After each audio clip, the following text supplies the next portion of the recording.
كل الفوائد بقدمها لإلكم حتى تستفيدوا. اليوم خطوط بيضة، تجاعيد ما شاء الله، خطوط خطوط،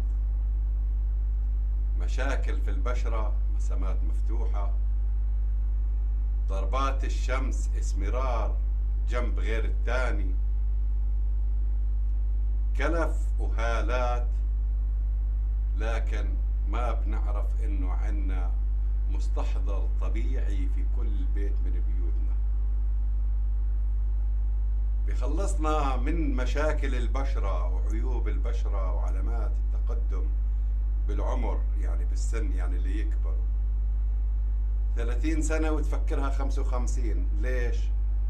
نقص فيتامينات، قلة شرب المي، قلة الغذاء، غذاء مش صحي، ليلها مقلوب نهار ونهارها مقلوب ليل، انتفاخ تحت العيون. شو بدكم تكون اللي بتسهر وما بتاكل وما بتشرب مية وما بتشرب، ما بتاكل فواكه ولا عصير، طول نهارها على التسالي والشبس؟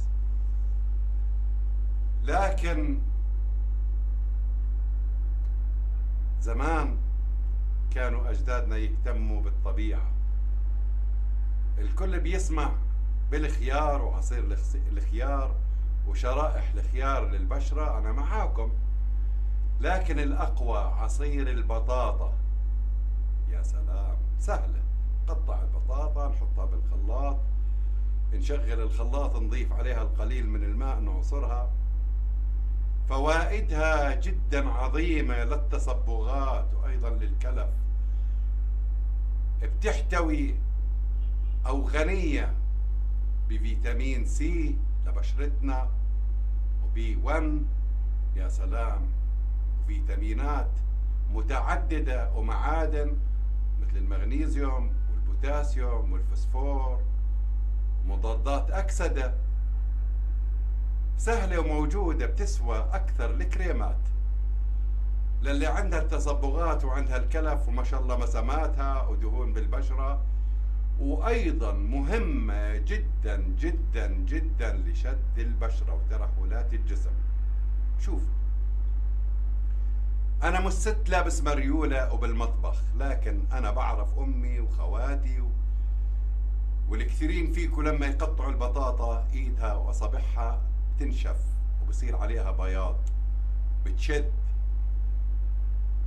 فبالتالي شوفوا هالتجربة البسيطة العفوية يعني.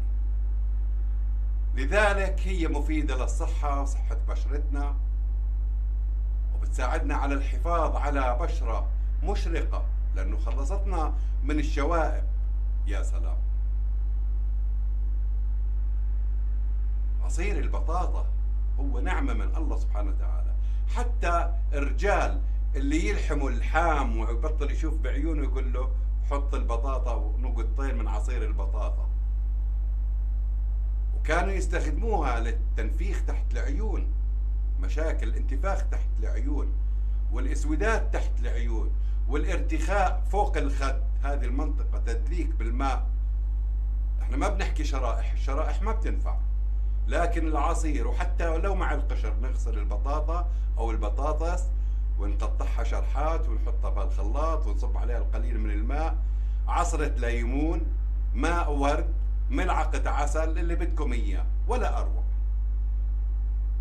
شوفي غذيتي بشرتك، شو بتتكون البطاطا، شو بتكون العسل، شو بتكون الليمون. فبالتالي وحتى النشا، حتى النشا، ملعقتين من النشا إذا بدنا نعمل ماسك طبعا، أيضا غير استخدام ماء البطاطا أو عصير البطاطا. وفرتيه على بشرتك، شوفي بشرتك المرتخية كيف بتشد وبتنقبض، كيف مساماتك الواسعة كيف بتشد. فبالتالي بنستفيد بإذن الله سبحانه وتعالى. إذا بتخلصنا من الشوائب والبقع والعلامات الموجودة على البشرة. هذا عصير البطاطا أو البطاطس اللي بنقطعها وبنقليها وبنسلقها وبنشويها وبنحطها بالصواني، لكن احنا نحكي على فوائد عصارتها.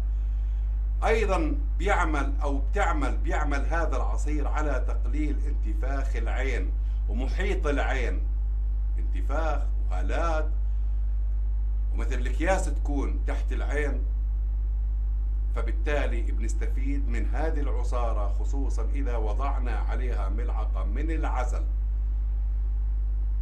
إذا بدك تعملي قناع، هذا العصير مع ملعقة من النشا، ملعقة صغيرة من ماء الورد، ملعقة حليب بودرة أطفال، يا سلام ولا أروع.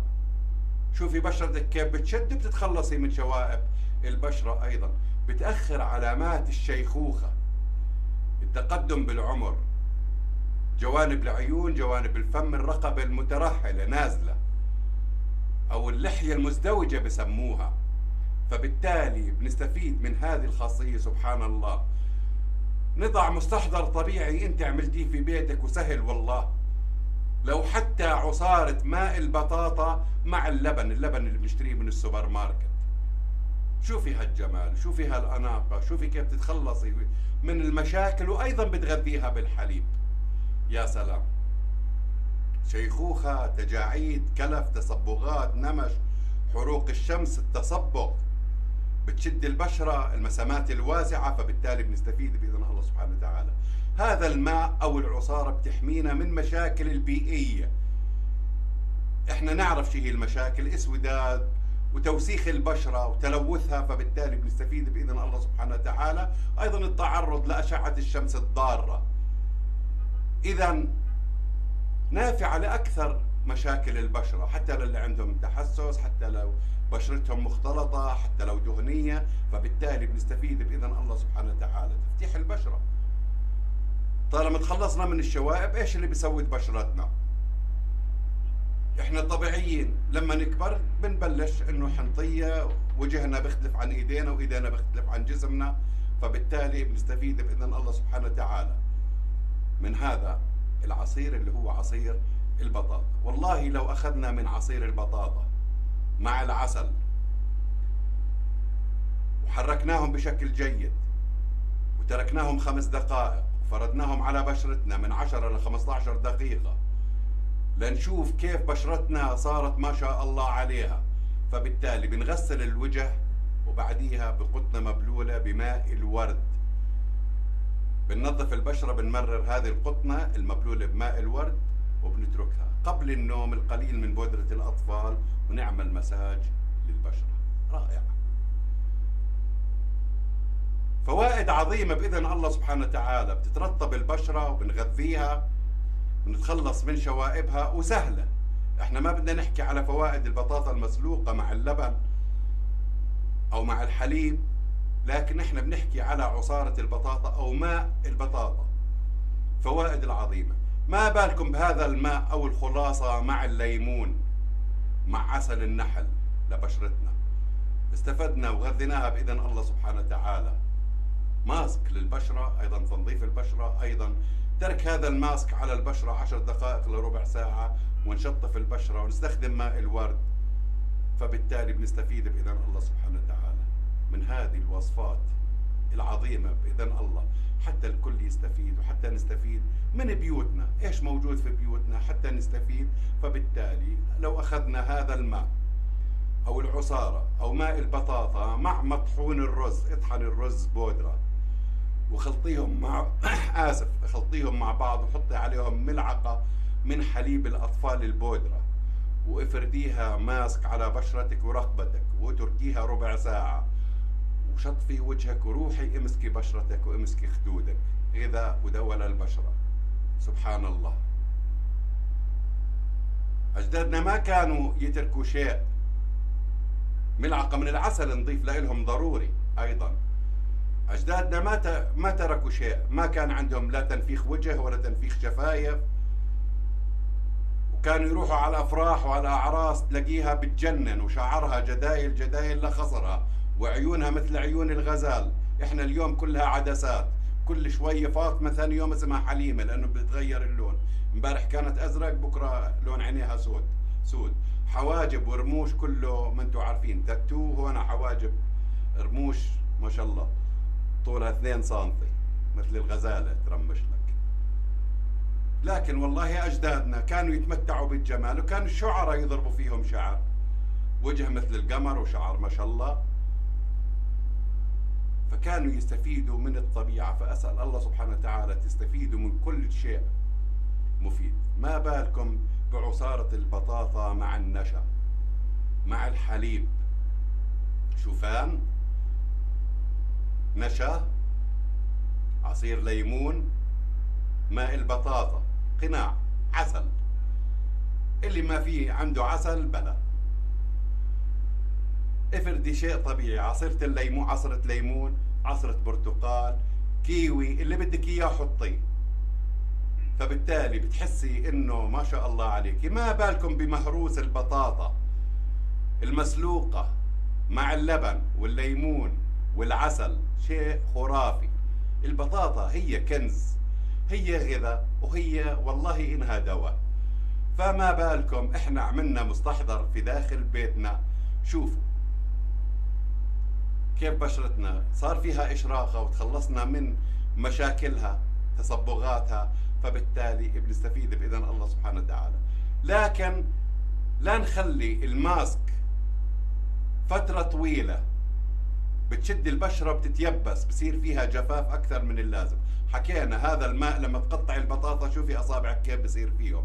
لكن احنا وضعنا معاه الحليب، وضعنا معاه لترطيب وتغذية البشرة اللي هو العسل. لكن اتركيه من 5 دقائق ل10 دقائق حسب ما تحسي انه بلشت تشد بشرتك تصير قابضة، وروحي غسلي. لكن تتركيه نص ساعة مثلا مثل الأقنعة الأخرى ما بصير. بعد جفاف البشرة بإمكاننا القليل من زيت جوز الهند على هذه المنطقة مساج، أو زيت اللوز الحلو تدليك مساج. نستخدم ماء الورد فبتنتعش بشرتك بإذن الله سبحانه وتعالى. لا تنسوا بعد هذا كله بعينك الله وين ما كان موجود عطار القليل من البابونج فيها الوعاء تبع المية، مية سخنة، بنحط منشفة على الراس وبنقرب الوجه وتبخيره. اعملي خطوة ثانية، اتعبي شوية، معلش هذه بشرتك، هذا جمالك، بتستفيدي بعون الله سبحانه وتعالى. أسأل الله سبحانه وتعالى أنكم تستفيدوا من كل شيء في بيوتكم طبيعي. أنا أصنع كثير من الكريمات المرخصة، لكن أحب أعطي معلومة أفرح الناس إنه فعلا في عنا أمور كثيرة في بيتنا بإمكاننا نستفيد منها لبشرتنا. هذا جنة الأعشاب، وهذا حسن خليفة. سلام الله عليكم وروحه ورحمته وبركاته.